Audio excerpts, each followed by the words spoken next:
Well, it's great to be here. My name is J.J. O'Connor, and I am a proud member and athlete of GLASA. I play power soccer. It's a sport for people in power wheelchairs. And this year, we're getting our butts kicked. The captain's been slacking. I got to do a better job, I think. But it's a great organization to be a part of.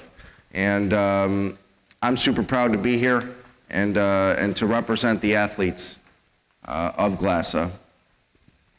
You see, I grew up playing sports. I grew up on the north side of Chicago, and I played, thank you very much.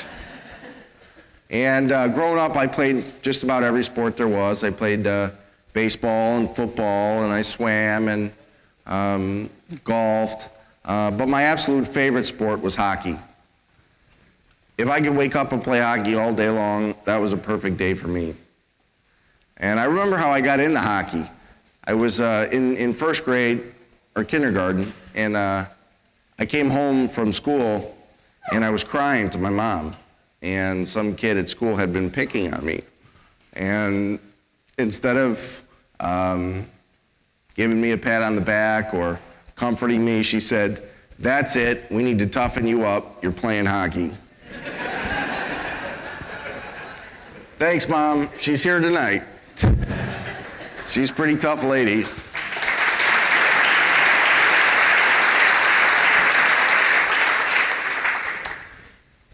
I was a pretty good hockey player. I don't know how far I would have went, but I had dreams of playing in the NHL, scoring the game-winning goal in Game 7, the NHL, making millions of dollars and being a celebrity. All those dreams that kids have growing up playing sports. I had dreams of going to college. Matter of fact, I was going to go to Lake Forest College. I had hoped to play hockey there.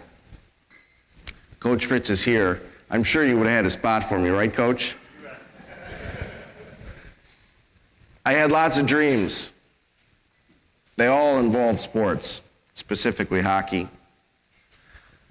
When I was 16 years old, it was my first game of the season that year. And I was really excited about this game because we were playing the Skokie Flyers. And it was a team that I had friends on. I knew the entire team because I had played for that team the year prior. But this season, unfortunately, they felt that there were other players that were better than I, and they cut me. And I had never been cut from any hockey team before. So I was bound and determined to go out and show them that they made the wrong decision. The first shift, I felt as light as a feather. I was ready to go. The puck was dumped in the corner. I was hustling in. I had a full length of ice, skating as fast as I could. The defenseman on the other team, his name was Rich. He was probably my best friend on the other team. He was a big guy. He was about 6'4". I was much smaller at the time, but I was fast, so I was thinking I'm going to get in and get out, because if he gets a hold of me, I'm dead. And as we both were chasing after the puck, we just tripped on each other. We got our feet tangled up, and I fell into the boards head first. He fell on feet first and got up and skated away, and I didn't. And in that brief second, all of those dreams, everything that I knew in life was now different. My entire life was changed in less than a second. I knew right away something was very wrong.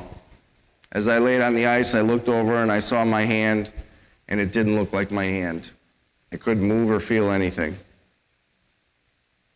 I remember the referees didn't move me, the coaches didn't move me. It was quite important at that time because I was in such a critical state. Somehow, though, I found myself somewhat excited about the ambulance ride. I don't know how that's possible, but let me save you the suspense. You don't need to ride it in ambulance. It's not very exciting at all. I had broken my neck, and I was paralyzed from the neck down. They brought me to the hospital, and when I got there, they did lots of tests, and I was awake long enough to see my parents come in the room. smile and tell me how much they love me. I didn't know this, but after they left the room, they brought them into a little room and sat them down and said, well, your son has broken his neck, and we give him 50-50 to make it through the night. Now, my parents, obviously, they couldn't believe this because I had played thousands of hockey games. Now their son was laying there, barely alive, in less than a second. Thankfully, I made it through the night. The next day, though, they brought my parents into that room again and said, well, he made it through the night, but we're going to have to do surgery, and we don't expect him to live through surgery. We give him 50-50, and if he does, he'll never move anything. He'll be lucky to turn his head. Well, I made it through surgery, and 1 year later, I stood and took 3 steps to receive my high school diploma. They don't know everything.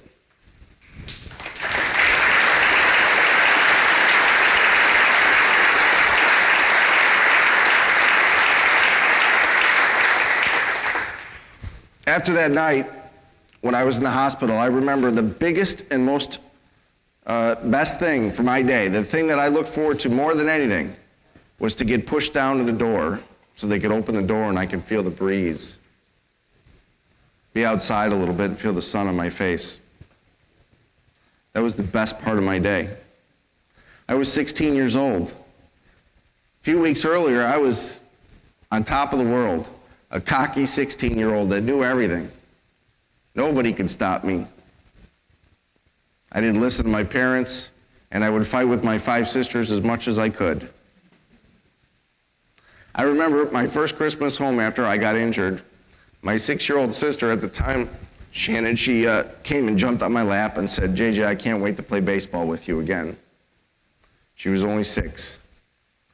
She didn't see anything other than JJ.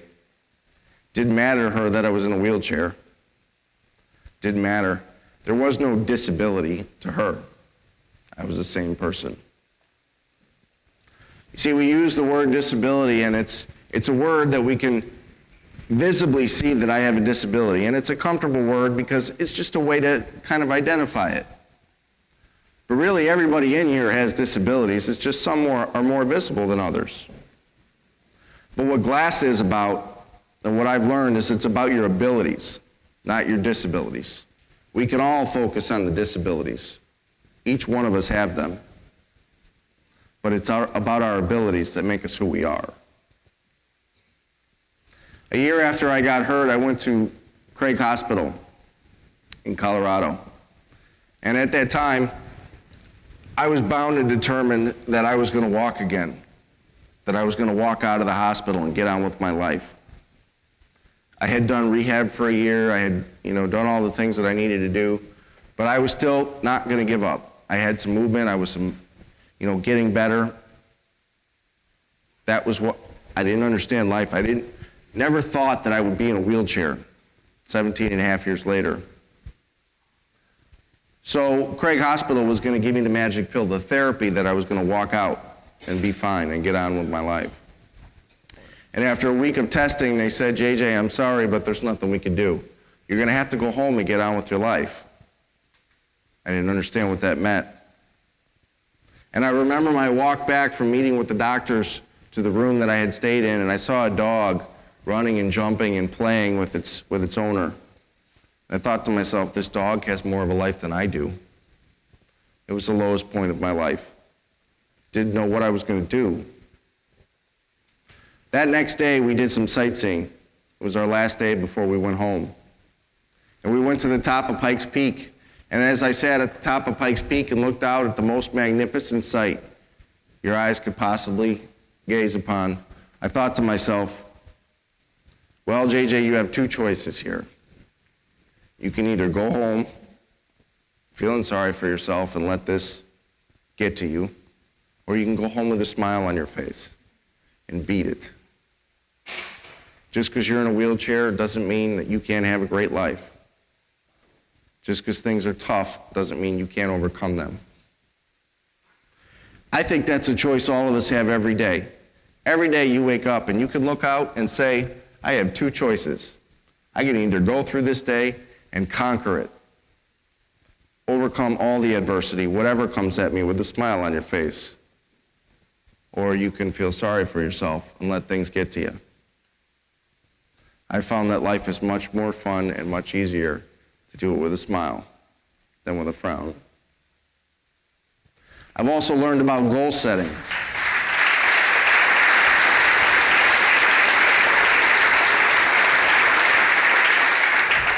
I've learned about goal setting and how important it is to set a goal, to climb a mountain, if you will.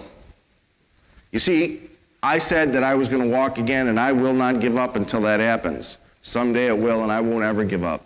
That's my Pikes Peak. That's my mountain to climb. Whenever you climb a mountain, too, you always have a rope. That rope will catch you and put you back on the mountain, but it can never do the climbing for you. That's your support system. That's the people around you.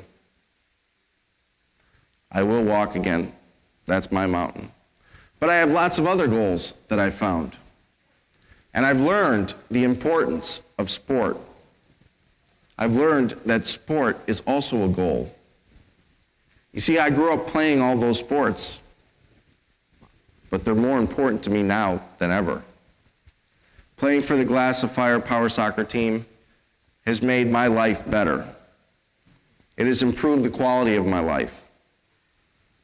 Those same values that I learned playing sport when I was young are even more so now. I'm able to socialize with people that are in a similar situation. We're able to come together as a team and set a goal and work hard towards that goal. My life is better because of GLASA. I can't imagine not being able to play a sport. It really is who I am.